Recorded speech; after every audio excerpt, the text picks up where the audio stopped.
Morning, dear Facebook friends. I'm going to have to start by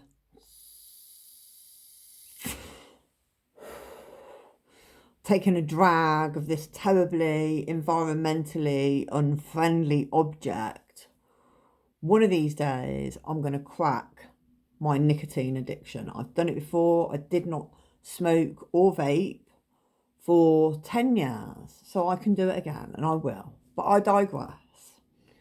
Today's vlog is about the fact that 11:30 this morning I had a viewing arranged on a flat. Now, I've been quite vocal on my posts about all the trouble that I've had with council housing workers and being kicked out of temporary accommodation for being me. And if you want to know more about that and you've skipped that vlog, then I suggest you scroll back because I talk about it in great depth.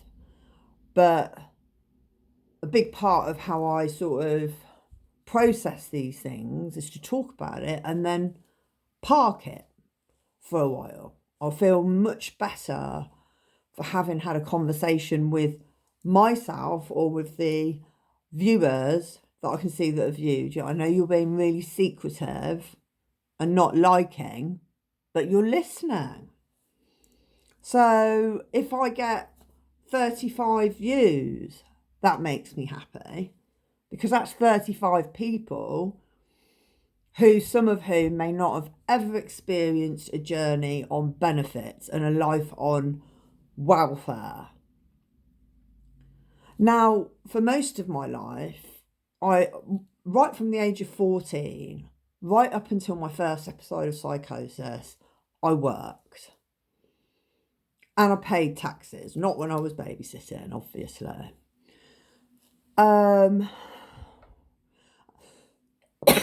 Excuse me.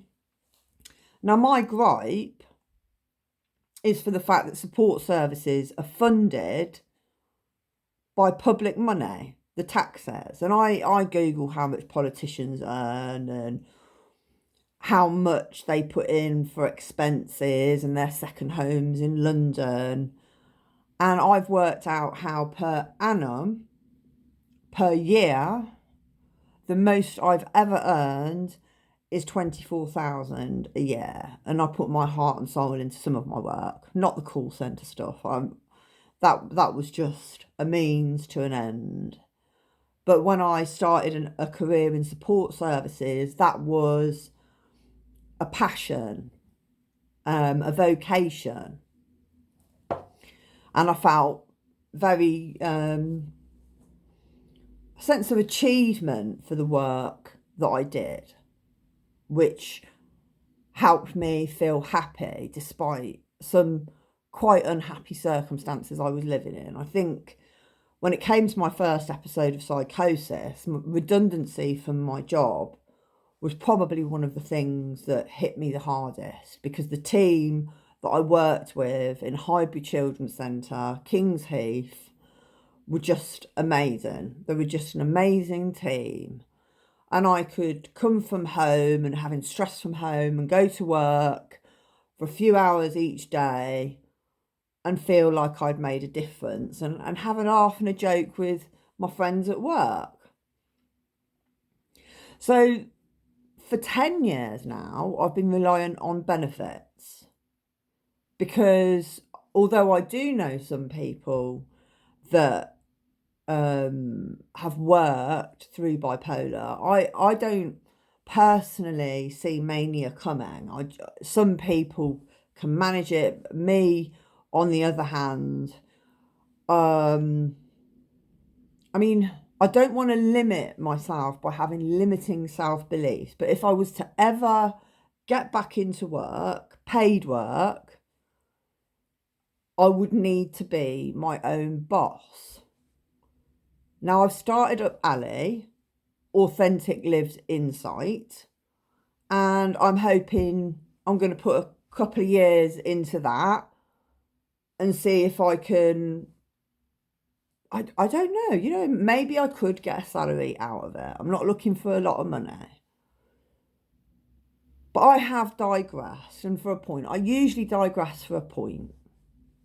I know in a work environment, and I was doing a presentation about our services, keeping on point and keeping a story or information that you're conveying, keeping it linear and to the point is important. So I do have those skills, but these are my vlogs where I'm just very authentic and very much myself. Whenever I'm chit-chatting about something, quite often I might just sort of go, what was it I was talking about?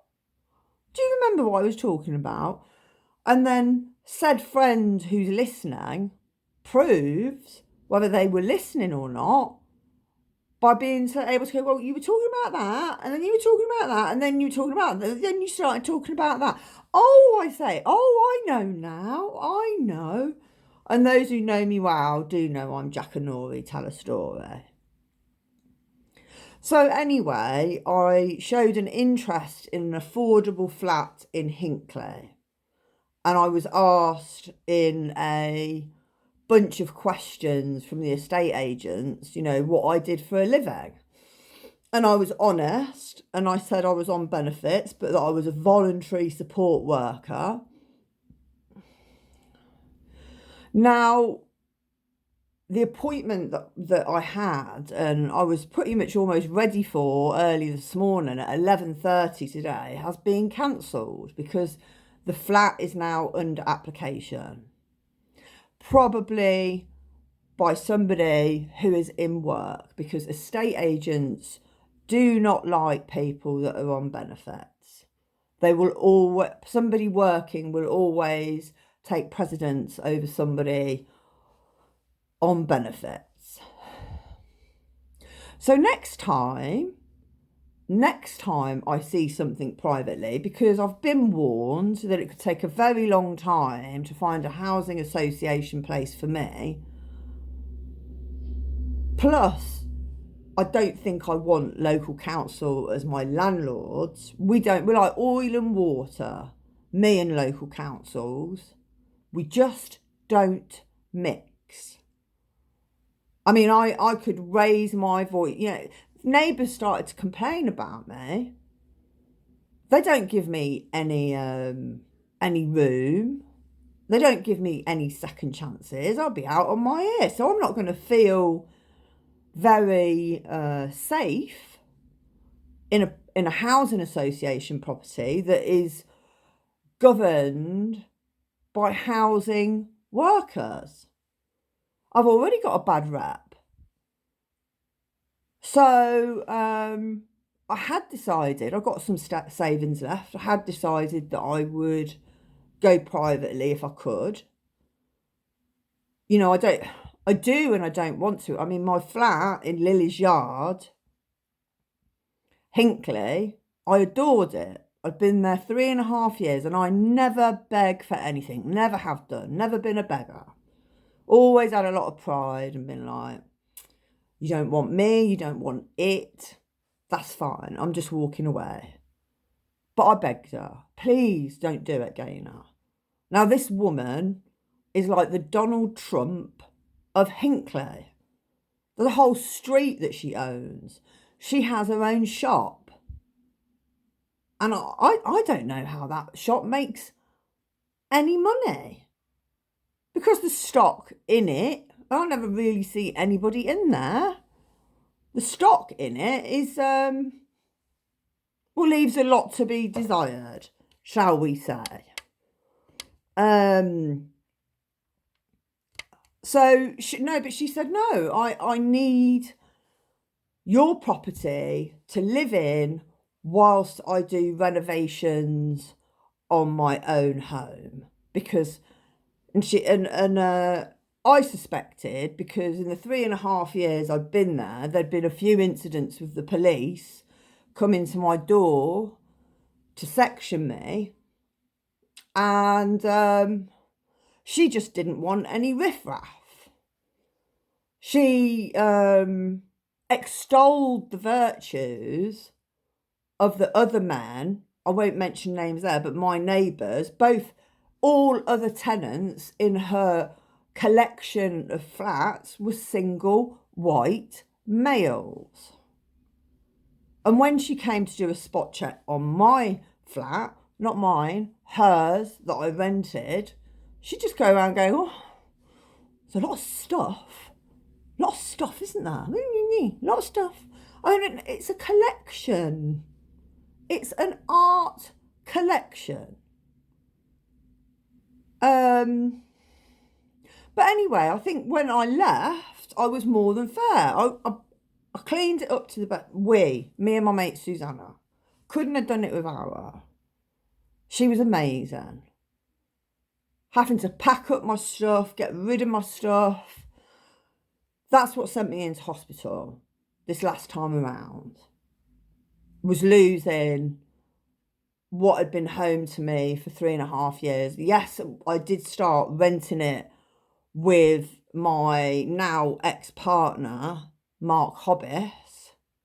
Isn't that funny? A good friend, Richard Hobbs. Ex-partner called Mark Hobbis. And a good friend called Matt Cobb.